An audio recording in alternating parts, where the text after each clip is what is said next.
موسیقي، بیا رباب. دا که تاسو 200 رباب راوالئ، تبلې راوالئ، نو دا یو میږی هم نشي وجلی. خو دې په ځای باندې که تاسو یو ټوپک راواخلئ نو غونډ انسانیت له پوره دی، مرګ دی. زما نوم محمد سهیل دی، زه د وډیګرام سوات سره تعلق ساتم او زه اسلام آباد سایبر سیکیورټي کوم. رباب چې دی دا زما شوق دی، تقریبا 7 کاله وشول نو د هغې سره ما رباب هم سټارټ کړی دی. د هغو کتابونه هم ډېر ښه دي، هغې نه هم ډېره ډېټه مطلب ما هغو باندې ریسرچ کړی نو وروسته دا کتاب ما لیکلی دی.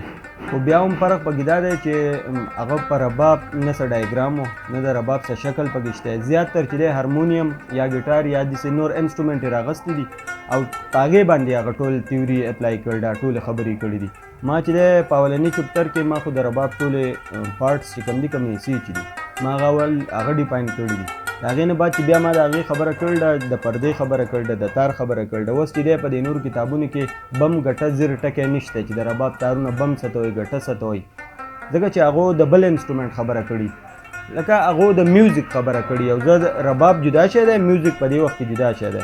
نو ما چې دی اول دا ویلي دي چې اولني تار ته څه نوم وایي، دویم تار ته څه نوم وایي، دریم ته. د هغې نه بعد زه بیا راغلی یم، ما دوی ته ښولي دي سارې ګاما ښه، نو ما هغه ټول هر څه هغې له یو ریسرچ مې کړی، د هغې نه بعد ما سټار نوټیشن لیکلی دی او نو فرق پکې دغه دی. په دې نورو کتابونو کې اوس دا خبره ده د رباب شور پکې نشته.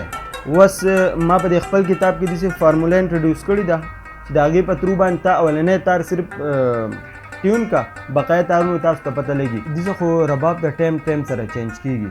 ما اوس چې دی د رباب په شکل یا داسې پکې نوی څه کار نه دی کړی، خو رباب د اوسه پورې په لاسونو جوړېدو. ما مشین ته واړو، ما کمپیوټر ته واړو، یعنې کمپیوټرایز شو. نن نه بعد چې یو کس وایي مال رباب جوړ کړئ نو 2-3 میاشتې به ورته صبر نه کوئ چې آیا رباب تیارېږي. بس کمپیوټر پرنټ واچوئ، اسکا رباب په دې تیاري. 3D پرنټینګ بس ما پرنټ کړی هم دی، زه یې غږوم هم.